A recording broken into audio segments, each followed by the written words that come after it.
வணக்கம் மக்களே, welcome to the first show. இன்னைக்கு ஷோ நம்ம பார்க்க போகிறது பிளைண்ட் ஸ்பாட் அப்படின்ற தெலுங்கு மூவியோட ரிவ்யூ. இந்த படம் பிரைமில் தமிழ் டப்பிங்கோட அவைலபிளாக இருக்குது. இந்த படத்தில் நவீன் சந்திரா தான் லீட் கேரக்டர் ப்ளே பண்ணியிருக்காரு. இந்த வாரம் ஓடிடி ரிலீசஸில் 2 மர்டர் மிஸ்ட்ரி த்ரில்லர் படங்கள் வந்திருக்கு. அது ரெண்டுத்துலையுமே நவீன் சந்திரா தான் ஹீரோ. இந்த 2 படங்களுக்கும் ஒரு காமன் கனெக்ட் அப்படின்றதுமே இருக்க தான் செய்யுது. இந்த படத்தோட கதை அப்படின்னு பார்த்தீங்கன்னா, ஸ்டார்டிங்லேயே ஒரு ஹஸ்பண்ட் அண்ட் ஒய்ஃப்குள்ள ஒரு சண்டை அப்படின்றது நடந்துட்டு இருக்கு. அந்த வீட்டில் ஒரு வேலைக்காரியும் இருக்கா. அந்த சண்டையின் முடிவில் வந்து அந்த ஹஸ்பண்ட் கிளம்பி வெளியே போயிடுறாரு. அண்ட் அந்த லேடி இருக்காங்கல்ல, அவங்க வந்து வீட்டில் தூக்கு போட்டு இறந்து போயிடுறாங்க. இதை பார்க்கக்கூடிய அந்த வேலைக்காரி வந்து போலீஸ்க்கு ஃபோன் பண்ணுறாங்க. அதை இன்வெஸ்டிகேட் பண்ண வரக்கூடிய ஒரு போலீஸ் ஆஃபீஸர் தான் நம்ம நவீன் சந்திரா. நவீன் சந்திரா வந்து பார்த்த உடனே இது வந்து சூசைட் கிடையாது, இது மர்டர் அப்படின்ற மாதிரி சில விஷயங்களை வச்சு சொல்கிறாரு.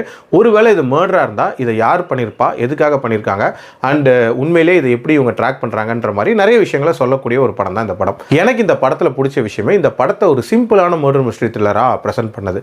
ஸ்டார்டிங்லேயே கொலையா தற்கொலையா அப்படின்ற ஒரு பாயிண்ட் ஆஃப் வியூவில் போகும். அதுக்கப்புறம் பார்த்தீங்கன்னா கொஞ்சம் கொஞ்சமாக கிராஜுவலாக நிறைய பேரை வந்து சஸ்பெக்ட்ஸாக இந்த கதைக்குள்ளே கொண்டு வருவாங்க.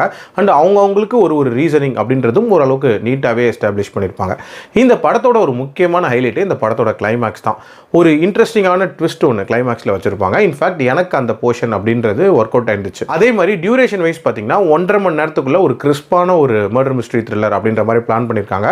அதுக்கும் ஒரு பாராட்டுகள் சொல்லலாம். கிறிஸ்பான ஒரு த்ரில்லராக இருந்தாலும் இது பரபரப்பாக நகர்ந்துச்சா அப்படின்னு கேட்டிங்கன்னா அந்த அளவுக்கு பரபரப்பாக போகல. ஒரு மாதிரி ஸ்லோ பேஸில் தான் வந்து இந்த இன்வெஸ்டிகேஷன் அப்படின்றதும் போச்சு. அண்ட் ஒரு சில டீட்டெயிலிங் அப்படின்றது நல்ல பண்ணியிருந்தாலும் ஒரு சில விஷயங்கள் வந்து கொஞ்சம் லாஜிக்கு அப்பாற்பட்டு இருந்துச்சு அப்படின்னே சொல்லலாம். அதாவது இவங்களோட கன்வீனியன்ஸ்க்காக சில ரீசனிங் அப்படின்றதெல்லாம் இவங்க வந்து அமைச்சிருந்தாங்க.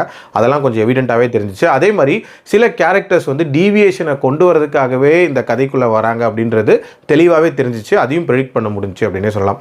இது மாதிரி ஒரு சில பிரச்சனைகள் இருக்கக்கூடிய ஒரு படமாக இருந்தாலும் ஓவரால் கண்டிப்பாக ட்ரை பண்ணி பார்க்கலாம் ஒன்ஸ். என்னோட ரேட்டிங் இந்த படத்துக்கு 2.8 out of 5.